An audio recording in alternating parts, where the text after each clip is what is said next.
अच्छा, तो हम एक्सरे निकालते हैं, ठीक है ना, बच्चों का, उससे हम अंदाजा कर सकते हैं कि एज ग्रुप क्या होगी। अच्छा, इसी तरीके से एल्बो एंड नी जॉइंट जो है वो एडल्ट्स में, और स्कल एंड वर्टिब्रा जो है वो ओल्डर एज में।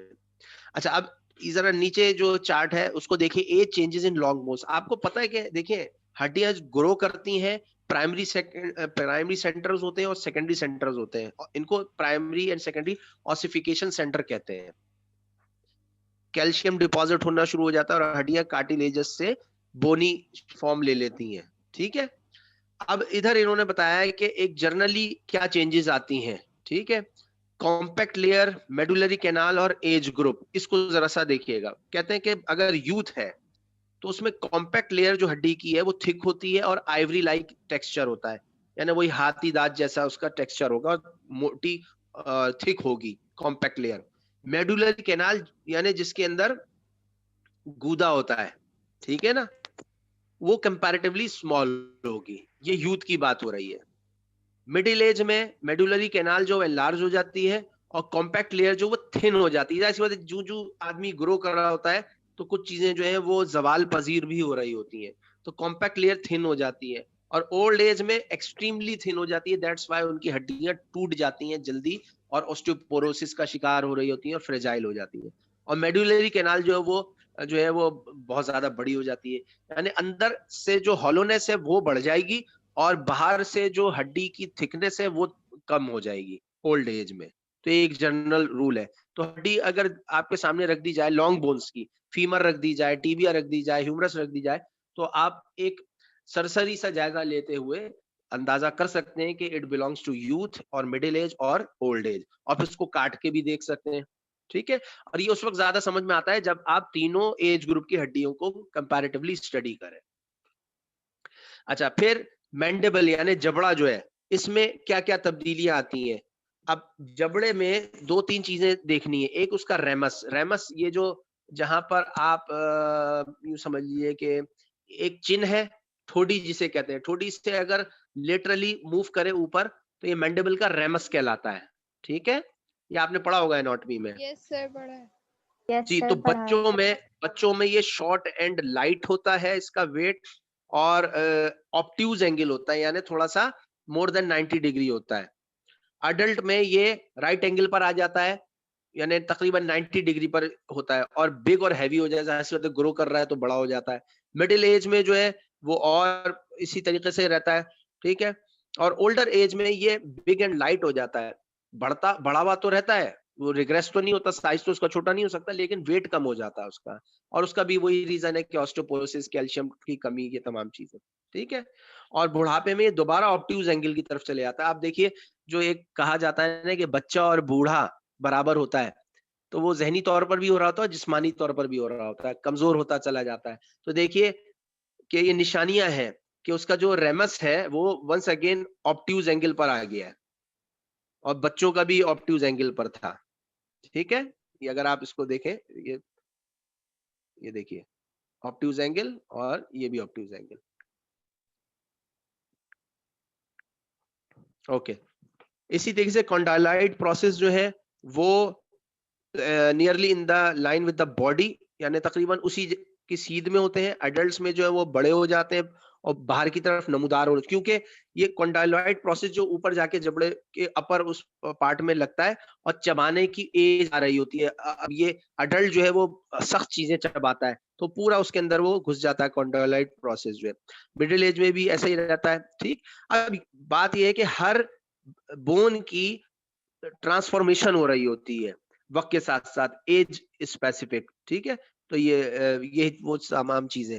इसी तरीके से जो है कोरोनॉइड प्रोसेस जो है वो कॉन्डोलाइट प्रोसेस के अबव प्रोजेक्ट हो रहा होता है, और अडल्ट में ये नीचे चले जाता है, यानी उसको धंसना होता है ताकि ये बॉल एंड सॉकेट जॉइंट है वो अच्छा मजबूत बन जाए।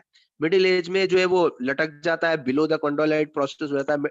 जो मिडिल एज है ये थोड़ा सी सेंसिटिव होती है, इसमें दांतों का ज्यादा ख्याल करना होता है, क्योंकि मिडिल एज में अगर दांत टूटे तो फिर ये दोबारा रिप्लेस तो नहीं होंगे, फिर वही आर्टिफिशियल दांतों की तरफ जाना पड़ता है। और याद रखें, जो आर्टिफिशियल डेंचर्स होते हैं वो कभी भी ओरिजिनल डेंचर्स या ओरिजिनल टूथ का एग्जैक्टली इक्विवेलेंट नहीं होते, ठीक है। तो ख्याल करना चाहिए मिडिल एज वाले लोगों को। अच्छा, मेंटल फोरामेन ये भी जो है वो near the lower margin of the body इधर मौजूद होता है। अडल्ट्स में ये थोड़ा सा मिडवे पहुंच जाता है और मिडिल एज में अपर मार्जिन ऑफ द बॉडी पर पहुंच जाता है। तो ये थोड़ी सी तब्दीलियां होती हैं, यानी जबड़े को देखकर हम अंदाजा कर सकते हैं कि किस एज ग्रुप में होगा शख्स। अच्छा, अब नेक्स्ट जो स्लाइड है वो मैं आपसे डिस्कस नहीं कर रहा, मैंने आपको भेजी भी है। उसमें before 25 years and after 25 years बहुत सारी हड्डियों के बारे में इंफॉर्मेशन है, मसलन head, wrist, elbow, knee and shoulder. ये आपने थोड़ा सा यूं समझ लिया कि रट्टे मारना है। अगर मैं ये कहूं कि जैसे, चले मैं थोड़ा सा स्लाइड दिखाई देता हूं आपको, मैं भी ज्यादा उस पर डिस्कशन नहीं करूंगा।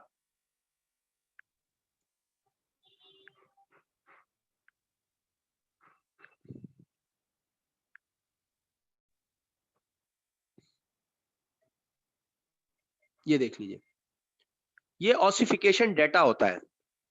अच्छा, ये फॉरेंसिक में जब शनाख्त कर रहे होते हैं, हड्डियां सामने होती हैं, तो ये चार्ट आपके सामने मौजूद होता है, मुख्तलिफ शक्लों में बना लिया जाता है। और दरअसल इसमें जो एज है ना, एज और पर्टिकुलर फीचर्स, इनका रिलेशन ढूंढा जाता है। तो ये अगर ना भी याद रहे तो बंदा जो है वो देखकर उसको फॉलो कर सकता है। लेकिन इसमें head, wrist joint, elbow, knee and shoulder, इनकी इंपॉर्टेंस बहुत ज्यादा होती है। ठीक है, इनमें तब्दीलियां आती हैं। अब जैसे एक छोटी सी मिसाल है, एंटीरियर फॉन्टेनेल। आपको पता है ये जो एंटीरियर फॉन्टेनेल होता है, ये जो स्कल बोन्स होती हैं, ये शुरू में कार्टिलेजनस होती हैं, मेम्ब्रेनस होती हैं, और फिर आपस में फ्यूज हो जाती हैं। तो ये थोड़ा सा सॉफ्ट होता है upper part of the skull. ये 1.5 से 2 साल के अंदर ये जो है वो फ्यूज हो जाता है।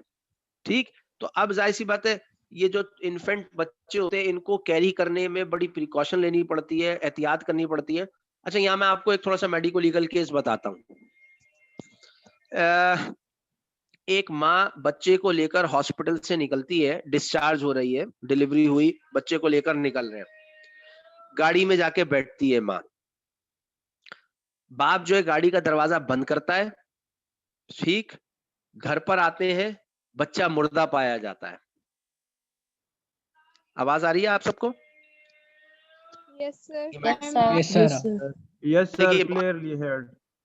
बच्चा माँ की गोद में है, हॉस्पिटल से डिस्चार्ज होता है, गाड़ी में बैठते हैं, गाड़ी का दरवाजा बंद होता है, घर आते हैं, बच्चा माँ की गोद में मुर्दा पाया जाता है। क्या एक्सीडेंटल केस हुआ होगा? क्या माँ ने गला घोट दिया? नहीं, ऐसी भी कोई बात नहीं है। क्या बच्चे को जहर दे दिया गया? ऐसी भी कोई बात नहीं है। मोस्ट पॉसिबल एक्सीडेंटल केस क्या होता है? सुनिएगा, गौर से सुनिएगा। बच्चे को माँ ने गोद में लिया और बच्चे का जो सर है वो दरवाजे की तरफ था, यानी विंडो साइड पर, दरवाजा लग सकता है, और दरवाजा बंद हुआ।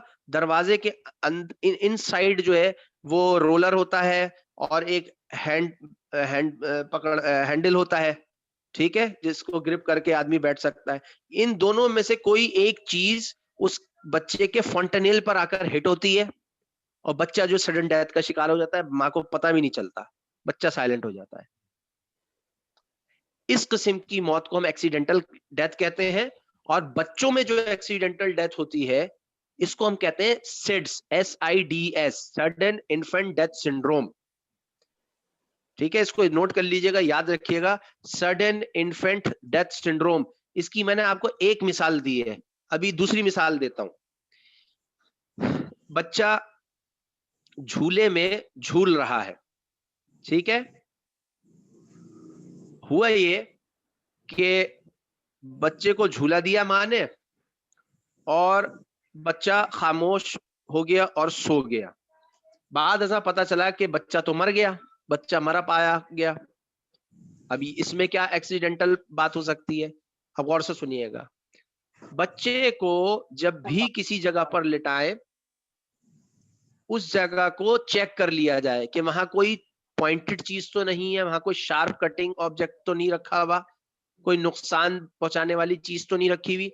पता ये चला कि एक पिन, जो सुई होती है या पिन जो होती है, जो माँ के औरतें अक्सर इस्तेमाल करती हैं आजकल, ये जो एक पिन सुई नुमा बड़ी खूबसूरत सी एक जिसके बॉब बना हुआ था, वो रुपट्टे को और जूड़े को बैलेंस करने के लिए लगाई जाती है, वो सुई गिर गई झूले में और बच्चा जो है वो इस करवट पर आ गया कि वो सुई उसके फॉन्टेनेल में घुस गई या उसके हराम मगज में या स्पाइनल कॉर्ड में घुस गई, पिन प्रिक हो गया, सिर्फ एक सुई चुभी है और बच्चा मर गया, झटके लगे उसको, मर गया। तो देखिए कितनी खतरनाक बात हो गई। एक ही जो सुई होती है ना, सुई इंसान की जान ले सकती है, और बच्चों में तो खास तौर पे। आ रही बात समझ में? यस यहाँ सर। मैं यहाँ मैं यहाँ मैं गर्ल से गुजारिश भी करूं कि देखिए बेटा, आजकल ये सुइयां चल रही हैं, आप लोग इस्तेमाल करते हैं, लेकिन आपको खुद भी नहीं पता होता कि आपने 6 सुइयां लगाई हैं और उनमें से 3 गिर चुकी हैं, आपको होश ही नहीं होता। ये अक्सर क्लासरूम के फर्श पर या रोड साइड पर पड़ी हुई होती हैं, और कई मरतबा तो ऐसा हुआ कि हमने तो उसको उठाकर डस्टबिन में भी डाला है। देखिए सुई बड़ी खतरनाक चीज है, ये टेटनस कर सकती है, ये हेपेटाइटिस कर सकती है, ठीक है, ये कई किस्म की बीमारियां कर सकती है। तो अवॉइड किया जाए ऐसी सुइयों को इस्तेमाल कर। इससे बेहतर ये है कि जो बाल पिन होती है, जो पॉइंटेड नहीं होती, वो इस्तेमाल की जाए, या सेफ्टी पिन इस्तेमाल की जाए। अब बालों में सेफ्टी पिन तो नहीं लगा सकते, लेकिन बच्चों के लिए अगर इस्तेमाल की जा रही हो तो सेफ्टी पिन इस्तेमाल की जाए। पहले जो पैम्पर्स होते थे वो लंगोट होते थे, तो लंगोट में पिन इस्तेमाल करते थे, बाद में सेफ्टी पिन आ गई। सेफ्टी पिन वो होती है जिसमें लॉक होता है, तो ये सेफ्टी होती है, बच्चों में हादसा नमूदार नहीं होते हैं। और अब उससे भी अच्छी चीज आ गई है, अब वो स्टिकिंग पैम्पर आ गया, तो चिपक जाता है, वो ज्यादा सेफ है। तो पिने और सुइयां जो है वो बच्चों में इस्तेमाल ना की जाए, ठीक। तो बहरहाल ये मैंने आपसे चार्ट शेयर कर दिया है, इसको याद रखिएगा, इसमें एज स्पेसिफिकेशन है और चेंजेस है हड्डियों के हवाले से। यहाँ तक बात क्लियर है?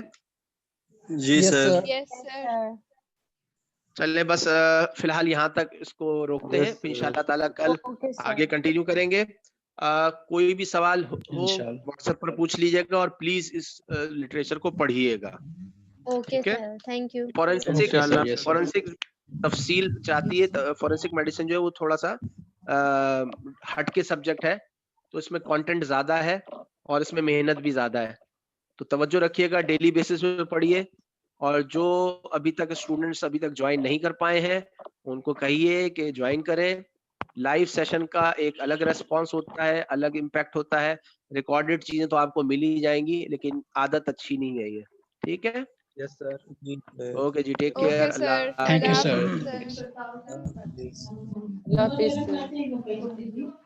मलिक आप मुझे